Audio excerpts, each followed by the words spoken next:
Everyone and welcome to my channel. এখন আমি Mirzapur movie যেটা ট্রেলার এসছে সেটা নিয়ে আমি কথা বলবো।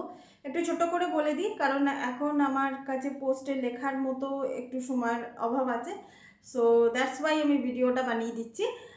তো মির্জাপুর যারা দেখেছেন, প্রিভিয়াসলি যারা দেখেছেন তারা সবাই জানেন যে বিখ্যাত বিখ্যাত সব চরিত্রগুলো, যেমন কালীন ভাইয়া আছে, গুড্ডু পণ্ডিত আছে, মুন্না ভাইয়া আছে।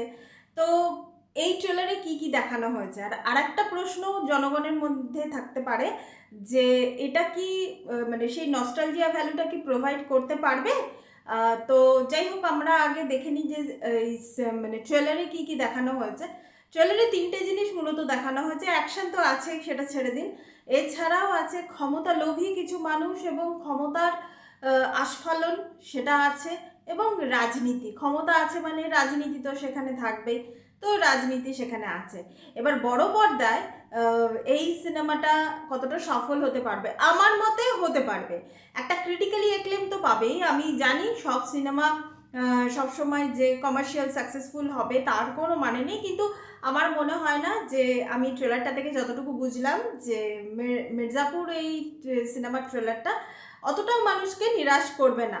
হ্যাঁ, তবে জানতে গেলে তো আমাদেরকে অপেক্ষা করতে হবে সিনেমাটার রিলিজ পর্যন্ত। তবে একটা জিনিস আমার খুব ভালো লেগেছে, যে সিনেমাটোগ্রাফিটা ভালো লেগেছে, হাই স্কেলটা তারা মেনটেন করেছে।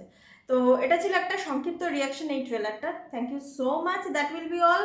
Please keep watching and please subscribe my channel. Till then, good bye.